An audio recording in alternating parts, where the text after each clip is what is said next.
Hi, I'm Timmy. And I'm Marijane. He's the Noobie. She's the Doobie, and this is the show where we tote cannabis. Talk. From both sides. Is that even possible?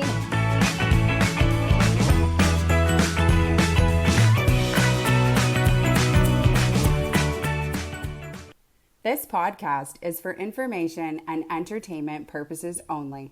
The views and opinions expressed by the hosts and guests are solely their own and not intended to apply to another's personal situation.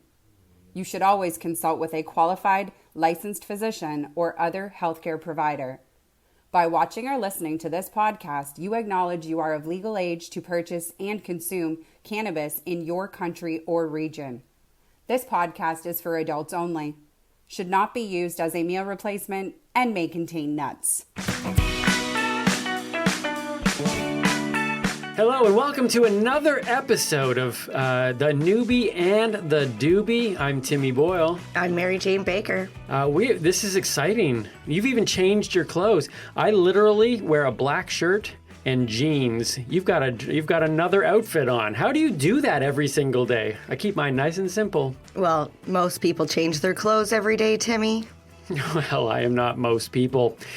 But then again, yeah, most people wear pants every day, too. That's a good point, too. That's okay. Fair point all around. Hey, just so you know, today on the show, it is Tell a Story Day, but it's also Karaoke Week. So both of those we're going to have to touch on. I love karaoke. Right? And we have a great awkward karaoke story. A great awkward karaoke.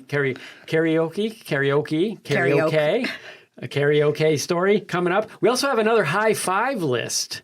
That's right, and Marijane Strains. And as well, our guest, Amy Anonymous. But before we bring our guest in, we need to do something very special. Marijane, over to you. I am super over to me. I love it, like we're on a newscast. Okay, so... Take it away, Marijane. Okay, so I did the little drum roll. You didn't see it, but maybe you did. Depends on how you're viewing or listening.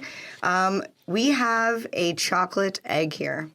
This is like, I don't want to call it a cake because it's not really a cake, but it's a smash thing, a smash dessert. Smash it. And I'm going to let you smash it. I get to smash it? You get to smash it. All right. So it comes with this little wooden hammer.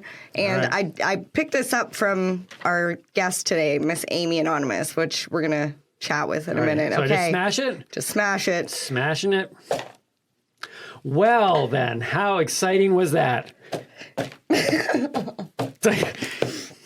Okay, we're getting through it. Yes, okay. You smashed candy. You smashed the candy that was in it. Thank you. Oh, I know I dropped it. I'm lactose intolerant. I just realized that these are milk chocolate. This whole show is going to go sour very quickly, so stay tuned. Shall we bring in our guest so she can enjoy this awkward moment now? We should. You might go sour, but this chocolate is The giver not. of this amazing gift is about sweet. to join us now. Ladies and gentlemen, please welcome Amy Anonymous. Hey, Amy, how are you today? I'm doing great. How are you? I'm doing fantastic. I feel like we should have a marker. Take 327. Did you just drop everything?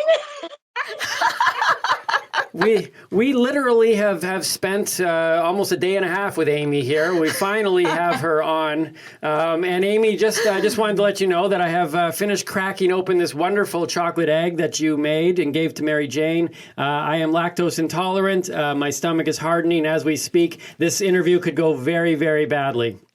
From his end, not ours. But we are glad. Yeah. We are glad that you're on the show, not just because you gave us a treat, but we do recommend that to any guest that treats and gifts are accepted. Yes. Always, right? Amy knows.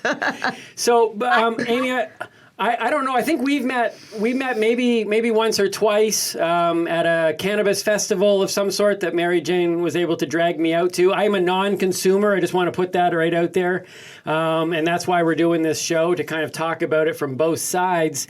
I am most intrigued about you, though, by the fact that your name is anonymous, and yet clearly by your social media presence, you are not anonymous. Please tell me how you chose that name. It was actually given to me. In my earlier years, when we started making videos of me baking, that we actually, what happened was Sarah Sunday, the founder of the Karma Cup, created a website called Bud Buzz. And me and a friend, Brendan, and Sarah were making content for it. And part of the content was me cooking. But at that time, being a parent and not having a license, I didn't have my license at the time. I was waiting to get it. I didn't feel comfortable having my face on film. So I became Hands, and it became Amy Anonymous, because you couldn't see my face, which lasted like a week or two. I was like, can I swear? Oh yeah. Here? Okay, Yeah, why not? Okay, great. Fuck it. Like, we can't really do this anonymous. It's really hard. So Amy Anonymous stuck, even though the hands were whatever. And I used to wear big sunglasses and a hat, so you really couldn't see who I was, which is what I like, you know? So that's where Amy Anonymous came from. And then it just stuck. And then Amy Not So Anonymous came from that. But, I like to keep it casual, quiet, and anonymous. I remember from wearing the big glasses and the wigs during my webcam days, but that's a whole other story. A little different. Slightly, but I do appreciate that. I appreciate your name, because I am desperately trying to just become a one-name wonder. I just want Timmy to be kind of well-known. If you hear Timmy, that's the person. So I appreciate the uniqueness of your name. And of course, Mary Jane changed her name legally to try to get into our company. Hey, that's not why I changed my name, and you know it. All right, so you know, Amy, let's open up some topics here. It's stuff that, let's just stir it up. Drama, whatever I know Amy. I went straight to her LinkedIn page. Oh, and we all know the LinkedIn's are all because legit. I always try and stay as factual as possible. So hopefully your LinkedIn is up to date and factual. But as we pointed out, it's on the internet, Amy. It's got to be true. I'm sure it's true.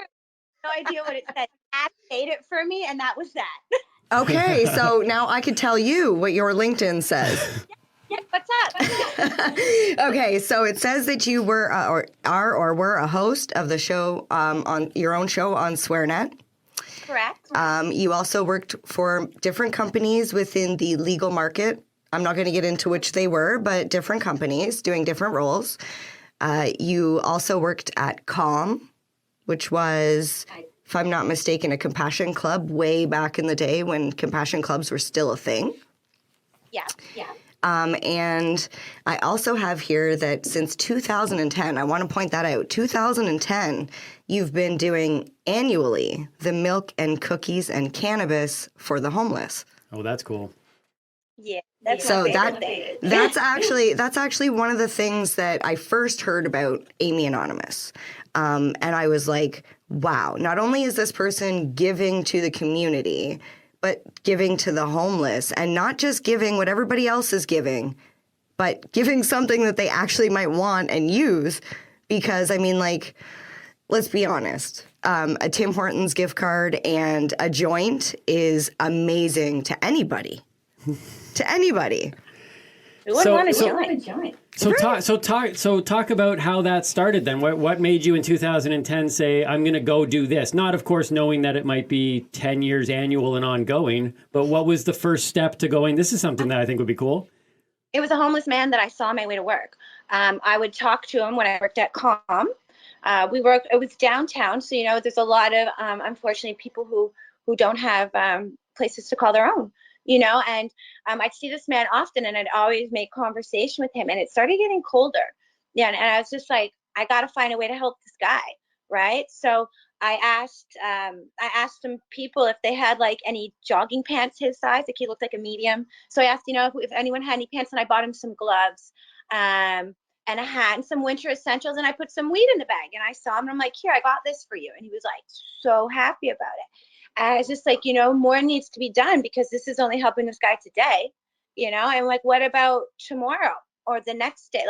There's only so far one pair of gloves will go, and a pair of socks. And in all honesty, if you're homeless, man, you need a lot of socks. Your feet get really cold. So I thought, how am I going to make this happen? And I went, thank God for social media. I went to social media and I'm like, hey, can you guys donate some stuff? I would like to give out gift packages to less fortunate people on the streets. And then people just donated, it was small at first, but still amazing. I got lots of bags. I think at first I only gave out a dozen bags, maybe a little bit more, but there was hats and socks and gloves and cannabis, papers, lighters, like everything you need to roll a joint, and stuff to keep you warm, and also stuff to get snacks. And then over the years, it's just grown and grown and grown and grown. And now last year it was year 10, the year that just passed. Last year, yeah. The year that passed would be last year. We don't count last year, though. It was pretty much a missing year. I feel like if I had to think about it. But yeah, that was year 10. This year was a lot different because of what's going on with the world.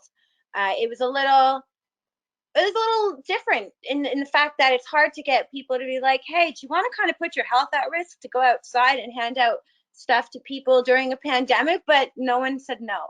The volunteers still all came.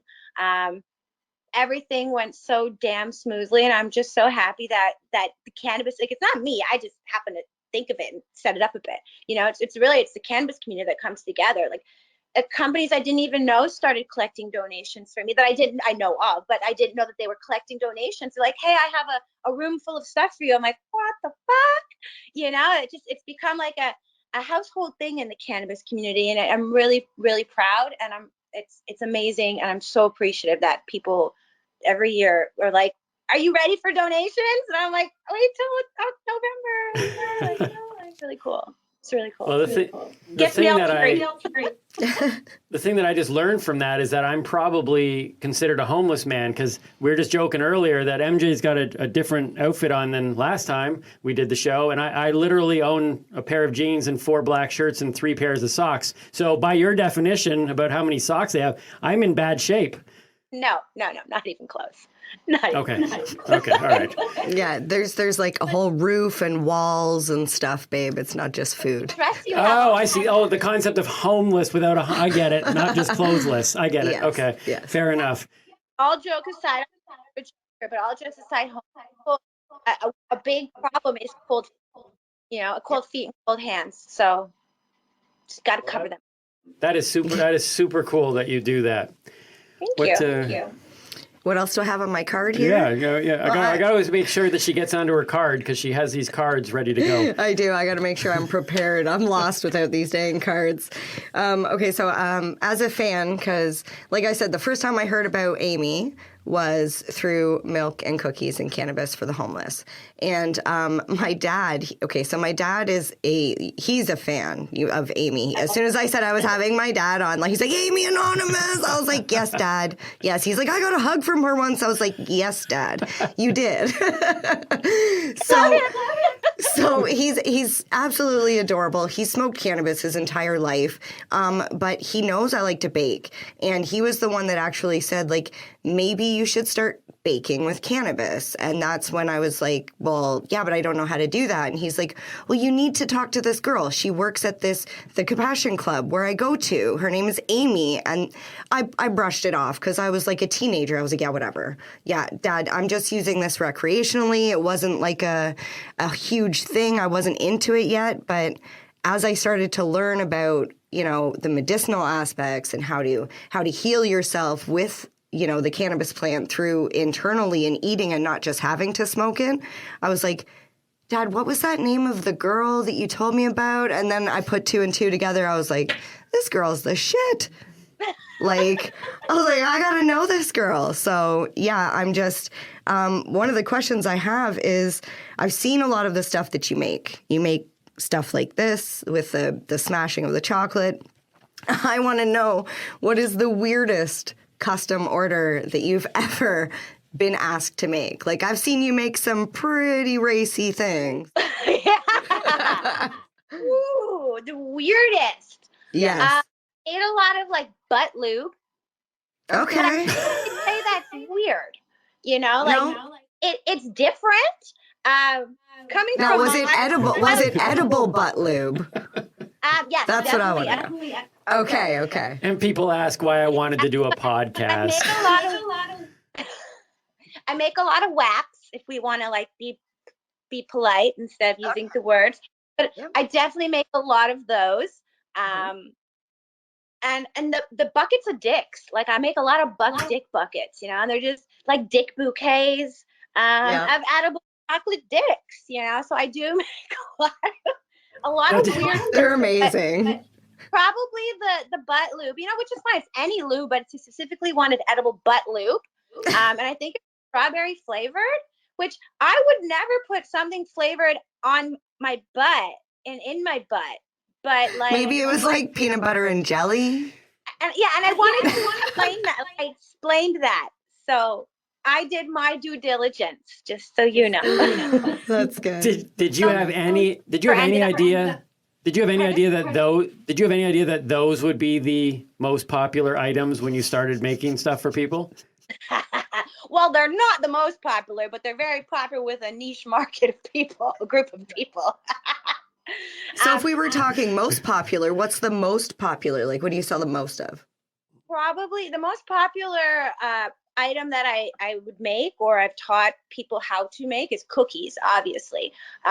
Those Mayhem cushies that I made, those are 2 gram, and they're made with whole plant. So it's not like, they're not made with distillate. They're actually made with whole plant, and each cookie has the equivalent of 2 grams of whatever kush that I use at the time. So those cookies, they won a couple like Lift awards. They're pretty popular. Those would probably be like the most popular things that I've ever made. I actually refused a contract with a company because they told me I had to stop making them for someone. And I was like, nah, like I promised this man, he's an older man, that I give him cookies, you know, like he's sick, he needs them. And they said I had to stop doing that. And I was like, sorry, like I promised him that I'd make them. And like, I give them to this man. There was no way in fucking hell I was going to stop. So the owner called me up after I hung up. They're like, what is wrong with you? Just say you're not gonna and go about it. And I'm like, no, that's not how I work. So they agreed I could still make him cookies. And I took the contract. That's cool. That those are probably, and they're a triple chocolate cookie. I mean, who doesn't like chocolate, right? So those are really popular. At 2 grams a cookie, Amy, they would be very, very popular. Oh yeah, back in the day, the maple walnut bars too. Those were like, those are still so good. But I don't make those as much anymore, simply because I eat a lot of them. Now, so I don't know if MJ's ever mentioned me. So who knows if you even know that we're even together. But as a non-consumer, like I grew up in a fundamental Christian home. The constant devil, if you were going to go into the cannabis world, would have been, smoking the joint. That was, if you were going to talk about anything and demonize it, that's what it is. I never even heard of the concept of edibles till much, much later in life. Has edibles always been kind of your focus? Like, I don't know how long your story involved in cannabis is, but like, I didn't even know that was a thing. It was always smoke the joint. But how long has edibles been in your life in regards to cannabis? Actually, a very long time. So I got into a car accident, like a very catastrophic car accident, and it affected my life up to today. Like, it's an ongoing thing. I have a chronic pain issue because of it. And being a new mom, at the time, like I'd gotten into a car accident, and then I was like, I have to have a baby because if I die tomorrow, I need to live out my dreams. And my dream was to be a mother. So I had Sebastian. I know, right? I had Sebastian. And then it was really, really frowned upon. I started using, so I always used cannabis recreationally. I want you to understand that. Totally recreationally. I never saw the benefits of it until I realized I had a problem with the medicine I was being prescribed. So I never had a problem with cannabis. I loved it. I used it recreationally. But when I realized that I was having a problem with the medicine I was being prescribed, like I had a serious problem with it, I started looking into alternatives, and cannabis was it. And I was like, how the fuck is that even a thing? But like, it was.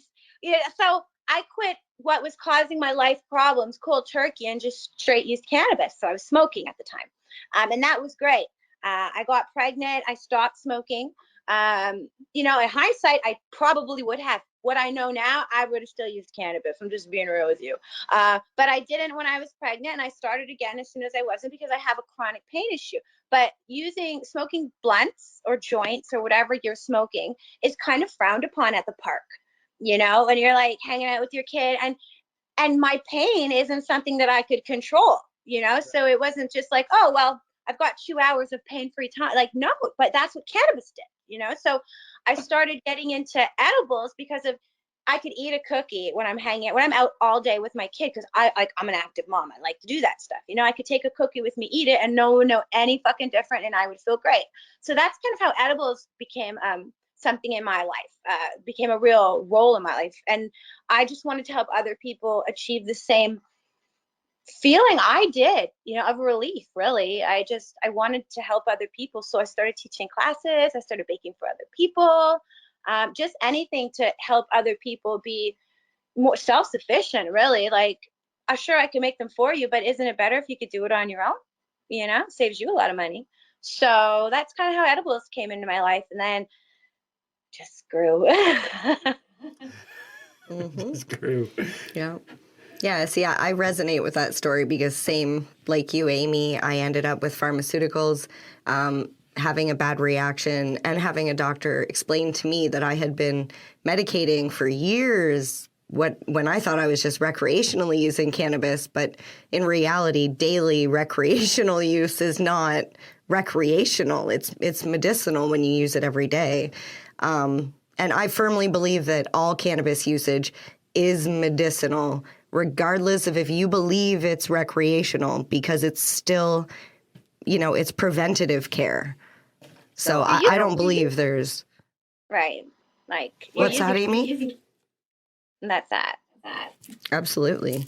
And then I have one more question. I want to make sure I get this in for Amy. I'm just enjoying another chocolate while she's going. So what would be the toughest challenge as a parent and also a cannabis personality? Because like I also have children, and a lot of people that when I go to events, they don't even know that I have children because I'm very guarded with what I post online.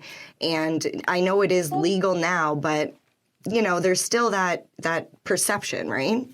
When I first, I think I got in this in like 2008, maybe, when I first kind of started working in the cannabis industry. Wow. Yeah. Now, were you were a mom at that time already? Yeah, my kid was he was a baby. So born in 2006. So yeah, he was a child. And I had to be very careful because of the fact that it was so illegal. You know, at that point it was very illegal. You know, it wasn't like, oh, it was illegal. But I didn't feel like what I was doing was illegal. You know, I felt like everything I was doing was right. Like, I'm doing the right fucking thing, and it's just proven that we were. Right. But at the time, I didn't want to post pictures of my child. I didn't want people to have knowledge of my son's appearance. My son's a very handsome young man, not like there's anything, but you know, it's just like, you don't want to let people know where you live, what your family looks like, who your family is, because of the legality of what you're doing. You know, so I had to be very quiet about that. And when I would post a picture of my son, it would only be to like very specific friends, because, you know, I have a following of people from all over the place. I don't know who the hell they are.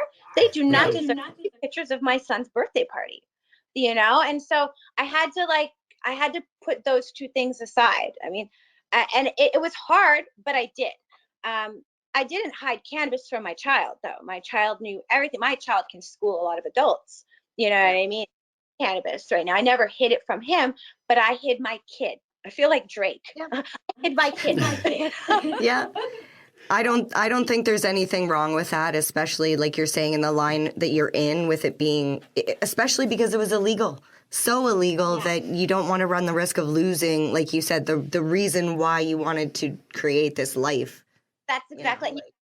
I went through 2 raids working at Calm, and in one of them they asked me how my son was doing, and that, like, when you're getting taken to the station and a cop asks you how your son and someone else is doing, you know, that really opens your eyes to, like, they know, you know, like, they know. And I know, of course they know, but it's just like, you can't really hide them.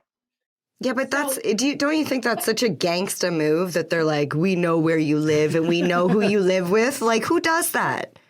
That they asked me about you know what I mean? Like, that will forever stick in my mind, that they asked me what Sebastian was doing. So, you know, as he got older, remember he was, again, 2, 3, 4, 5. As he got older, you know, 8, 9, 10 and upward, I'd say, I was a much more, you know, I've always been open with him, but I was more confident about posting him because of, you know, like on my cannabis things, because he knows what it is. It's no longer illegal. There's nothing, you know what I mean? But unfortunately, back then it was somewhat stigma driven, I guess you could say. Like, I wasn't scared of cannabis and my kid. I was scared of losing my kid because of cannabis, you know, like that was, but I knew what I was doing was right. And I knew that at the end of the day, that wouldn't happen, but you still get a little scared about something like that. So it just makes you move a bit different, you know, like I didn't bring my kid to cannabis events. I changed that, you know what I mean? When he got older and I felt like, you know, he could tell the police, like, no, you know, he could talk for himself if I was to ever be arrested. Then I started bringing him around, like, this is what your mom does, you know, this is our life, this is his life. So I really appreciate that you've always been honest with your child, because I take the exact same stance. See, what happened was I used to be a cigarette smoker, and then I told my children I was quitting smoking. Like, everybody knew I was quitting smoking, and my son was like 7, and he caught me smoking a joint. And he was like, I thought you quit smoking. And he was so disappointed. And I was like, I was faced with a choice. I either let my child believe that I failed at something that I didn't fail at, or sit him down and explain to him the difference between cannabis and nicotine and why I use cannabis. And I was like, 7? Okay, here we go. I'm going to teach him. And when my daughter, his sister, grew up, she just kind of grew up with it, and it was never a secret. And then, of course, legalization hit, and you have the parents that didn't talk to their children but were cannabis consumers. And now the kids are saying, you know, they're seeing the commercials on TV and wondering, what is cannabis? Why, you know, and then they put 2 and 2 together, and then they think their parents are liars and they kept a secret. So, you know, good for you to be honest with your kids. Yeah, it's very important. I mean, I remember bringing Sebastian to an expo. He helped us raise a few $1,000s. I got a booth called Save Our Dispensaries, and we raised money to help pay for legal fees for dispensaries at the time. And like, my son was there and so fucking proud to be there. And I was fucking proud of him, you know, like, he knew how important it was. He understood that sick people were losing their access to make them feel better, you know? So like, I truly believe that my son will probably follow in my footsteps to some aspect of it. He's a good guy and he knows a lot, and I'm just so proud of him. And the way he talks to his friends about it, like, you know, being a kindergartner and like in kindergarten and going into school and knowing all about cannabis is wild. Like, how many 4-year-olds can be like, yes, my mother consumes cannabis medicinally? You know what I mean? Like, not a lot, but my kid could. It's funny. One of my favorite conversations between my children was my daughter looked at my son and said, "Are you going to smoke cannabis when you grow up?" And he said, "Yeah, probably." And she looked at him very she's like, "I'm not. I'm going to eat it." And I died. I thought she was just going to say, "I'm not going to smoke it." But she's like, "No, I'm going to eat it." So she's already decided that's the way she's going. I think my son will be very much like you. I don't think he'll actually use it. I didn't make it cool. Cannabis is not cool to him. You know what I mean? And that's why a lot of kids, you know, from my generation, I guess, wanted to use it because it was cool. Like, oh, cool kid using drugs. I didn't make it cool. Cannabis is as cool as popping an Advil. Like, whoa, big time in my household, right? So I never made it so that it was something that he had to sneak around about, you know, and now I don't know if he'll even use it, but I think he'll definitely be a supporter of it. And I really feel like he'll probably work in the industry at some point. Well, I think that's a huge point about just in parenting in general. Like, we've tried to raise our kids in that vein of like just talk about it with them. Don't try to make everything seem like it's taboo, and like just have the conversations, and they'll decide. Like I think, as parents, we try so hard to shelter from everything, and in the process, we probably cause more damage. I think, my son, who's been introduced to cannabis because of Mary Jane being in our lives, I think, he just in watching and seeing that she's not the stereotypical stoner as maybe perceived because of pop culture. She's functional. She's able, like, there's something about, but I don't think at the end of the day, it's not like, it's like, oh, now to like say someone saying to me, oh, now you've got a pot smoker in your life. You're going to now your son's going to probably smoke pot too. It's like, no, like we talk about it. He probably won't. In fact, having her in my life probably has given him an understanding, and he's probably going to lean not towards it. She didn't turn him away from it, but didn't bring him in either. It just gave him I think a good, healthy, educated perspective that now he can make a decision on. Oh, 100%. And that's the thing about kids is like, they need to know. You can't shelter them from everything. And then if you do, you're going to regret that because, again, they're going to think it's cool. It's forbidden. Like, when kids sneak out alcohol, like, you don't make it cool, they're not going to do it. So Sebastian, it's like, ooh, him stealing a joint from me, be like, ooh, I'm going to steal broccoli. Like, that's how cool it would be. Like, it's just not a thing in our life. And if my kid was to want to use cannabis, I know he would come to me. Like, I know he would, and I would have that conversation with him. I started consuming cannabis at age 12. I was a very young consumer of cannabis. I started using it going into grade 7, I believe it was. So yeah, like it happens, and I'm not against it, but you just just the open and honesty is what it is. But my kid doesn't consume cannabis. Nice. We're gonna let you go here. We know you are incredibly busy, but I did, after everything that we have heard, and even stuff you were saying about your son going to follow in your footsteps, I think I just want to kind of finish with kind of a clear statement of what is Amy Anonymous? What does she do? What is it that you would say, this is who I am, this is what I do, and this is what I'm hoping my son will see and quite possibly, like you said, follow in your footsteps. What is that? What is Amy Anonymous? Amy Anonymous is a lot of things. I don't think I could just say I am this. You know what I mean? I'm not. I'm a patient advocate. I'm a person who helps other people access things that they couldn't access. I'm someone who makes people self-sustain. It's like being able to make their own things. I'm a teacher. I'm a mother. I'm an educator. I would never call myself a cannabis educator, though, because that's the lamest title I've ever heard. And it's so like, fair enough. We will never use that term. Scratching that off my resume. Pretty sure that's on your LinkedIn. I'm pretty sure we saw that there, though. That was not on Amy's LinkedIn. I am not an influencer, and I would not be considered. I mean, I'm a person who educates people on cannabis, but that title is so lame. And I mean, that's what I'm trying to say. I'm definitely a person who does teach people about things that they need to know about the plant, but just being, I'm a cannabis educator sounds stupid. It's like, I'm a taco educator. I don't know. It just sounds weird to me. So I'm a person who informs people about things that they don't know and want to know. I'm someone who helps people, and I'd like my son to follow in my footsteps and do the same, be compassionate and care about people. That's really what I am. I very much care about people on the medical side. Not that there's nothing wrong with recreational use. And as I agree, a lot of people who do use cannabis recreationally actually use it medicinally and don't realize. But I just want to see cannabis continue to get better on our legal market. And I'd like to see, if my son so does choose this industry, I'd like to see him be in charge of something that has to do, or be a part of something that has to do with compassion, and not just like cannabis sales. You know what I mean? Like, yeah, we definitely need more compassion with life type of thing, like helping people like that, as opposed to working in a store, and there's nothing wrong with working in a store. And there's nothing wrong with being a cannabis educator. I just like to bust people's balls when they call themselves that.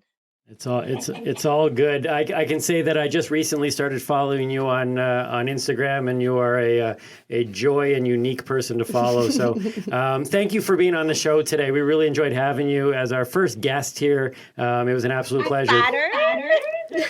And we're going to go eat more chocolate now, but go and enjoy your day and do all the other things that you probably have planned. You're very busy, and we thank you for taking time with us today. Thanks, Amy. I absolutely adored talking to Amy. That was a lot of fun. I was interested to hear about the lube. I didn't know about the butt lube. You know, the beautiful thing is that you come on a show like this and you don't know which direction it's going to go. And I thought it was funny right at the very beginning, right? Where you knew that possibly if we were going to be able to just let Amy do Amy, which is what we want to do on this show. We want guests to come on the show, just like you and I want to be us.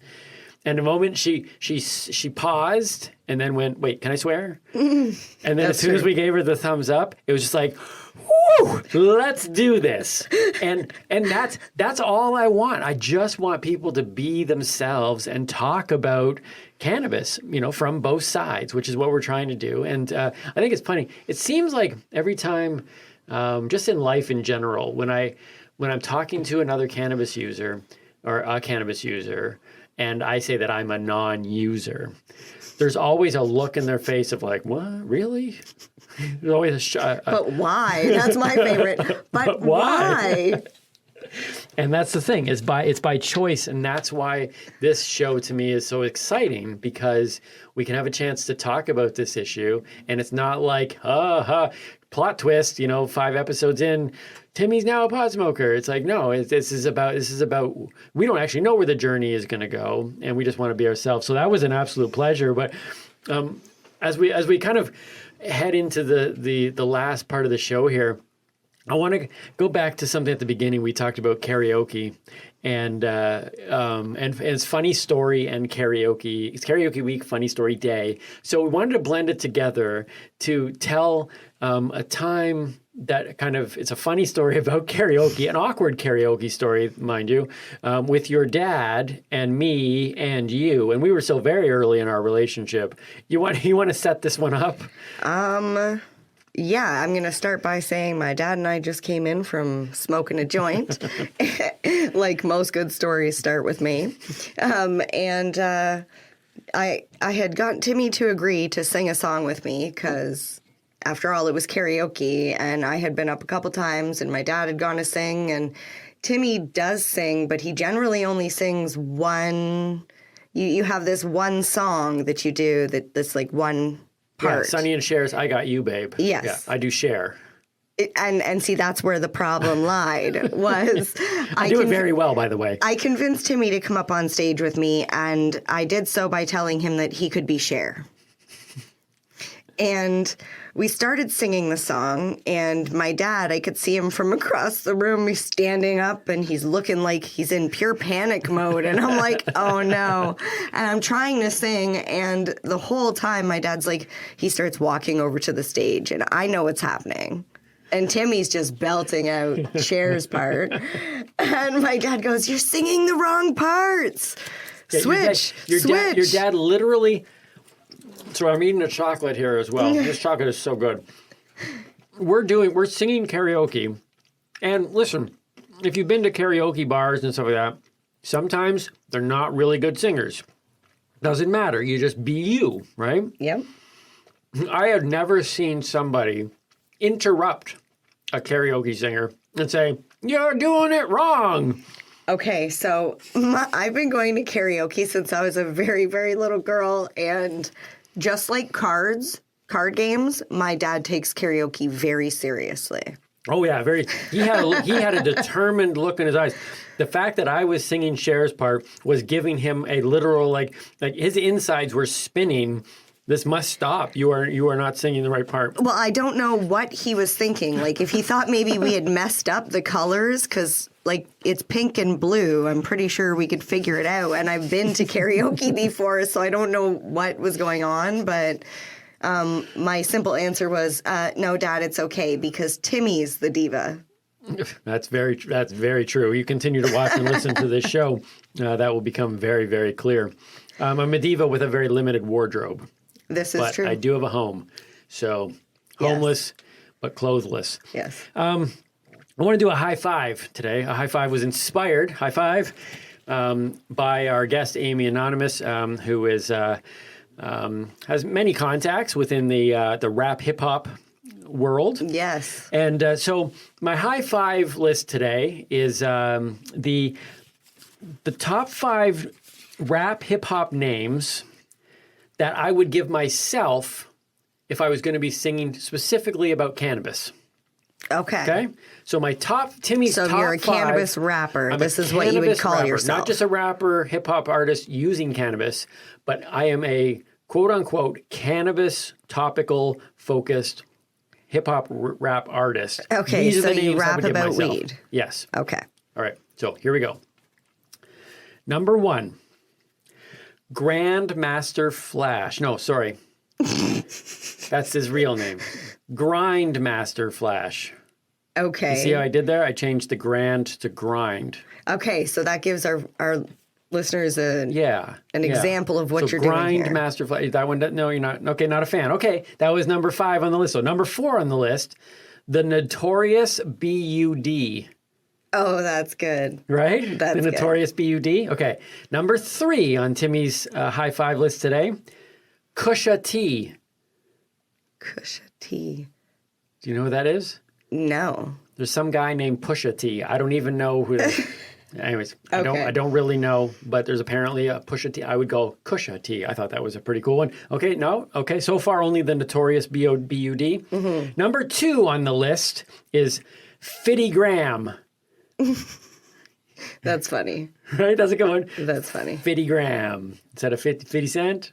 Okay. All right. But isn't it 50 cent? Yeah, but nobody So it'd pronounces be nobody 50 it'd gram? be 50 gram, but nobody says that. That's a pretty big bag. Lame. Okay, my number 1 favorite, if I was to become a cannabis rapper, hip hop artist, Okay. I would name myself Hempenem. Eminem. That's a right. good one. I like that one. That's a good. I think actually. So, want to hear some that didn't get on the list though?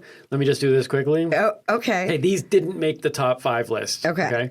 Mary Jane Blige. Okay. All right. But isn't her name Mary Jane Blige? What's Mary J? Oh, okay. Right, see? that's how long it's been since I've Fatty heard Wap. about her. Okay. Right. Okay. Ice THC.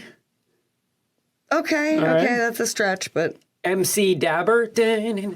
MC Dabber. okay, that's a good one. Okay, That's a right? good one, MC Dabber. And this is my favorite of the list that didn't make the list. So it's actually a top 10 list. Okay. Flow Grinder. Oh, flow grinder. Okay. Grinder. Grinder. Yeah, like Rida. Anyways, okay, there you go. Okay. You So- can tell I'm not a rap Hey. fan really because I didn't know. All right, what I already know though, I got the ones.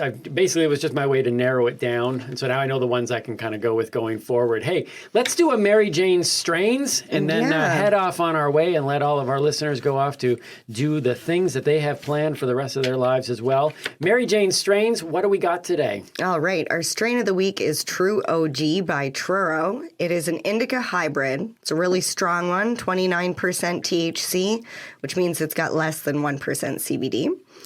Now, the terpenes, I know I got to get into the technical terms here, and forgive me if I say them wrong, but there's caryophyllene, linalool, limonene, myrcene, and pinene. This cannabis strain, you may experience feeling happy, euphoric, and sleepy. Okay, so you're happy while sleeping. Yes. Got it. Yes. Possible side effects, other than falling asleep, would be red eyes and dry mouth.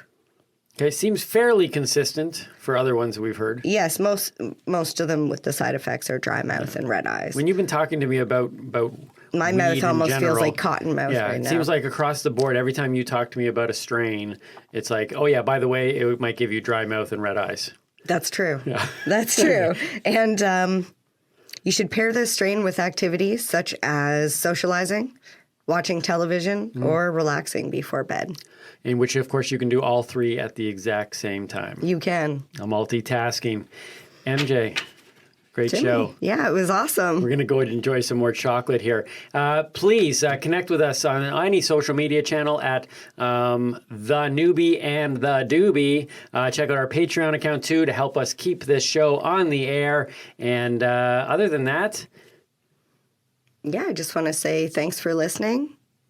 And your catchphrase. Come on, we got to get the catchphrase. I'm Marijane Baker. And I'm Timmy Boyle. Stay lifted. And keep on laughing. Goodbye.